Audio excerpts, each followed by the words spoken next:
Mheshimiwa Rais wa Jamhuri ya Muungano wa Tanzania Dr. Samia Suluhu Hassan atazungumza na wazee wa Dar es Salaam kesho tarehe 2 Disemba 2025 katika ukumbi wa kimataifa wa mikutano wa Julius Nyerere kuanzia saa 5 asubuhi na kuendelea. Mheshimiwa Rais katika kuzungumza na wazee wa mkoa wa Dar es Salaam atatumia pia nafasi hiyo kuhutubia taifa. Nitoe rai kwa wana Dar es Salaam na kwa Watanzania wote kumsikiliza Mheshimiwa Rais atakapokuwa akizungumza na wazee wa mkoa wa Dar es Salaam.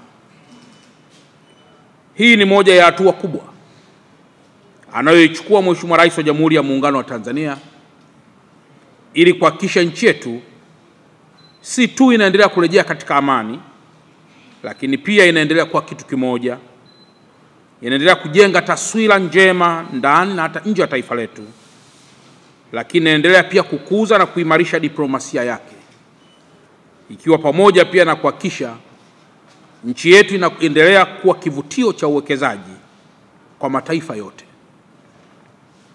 Aidha, Mheshimiwa Rais katika kuhutubia huko ataambatana pia na wageni wengine wengi, wakiwepo viongozi wa serikali pamoja na viongozi wasio watumishi wa umma ambao watakuwa pia na mchango mkubwa katika mkutano huo. Ndugu waandishi wa habari, mkutano huu mkubwa ambao Mheshimiwa Rais atahutubia wazee ama atahutubia taifa kupitia wazee katika ukumbi wa Julius Nyerere International Convention Center ni mkutano muafaka unaorejesha matumaini na kuendelea kuponya pale ambapo Watanzania waliumia. Niendelee tena kutoa rai kwamba kwa wale wote walioalikwa katika mkutano huo kufika mapema kwa mujibu wa ratiba walionayo, ili Mheshimiwa Rais anapofika ukumbini saa 5 mkutano huo uweze kuanza mara moja.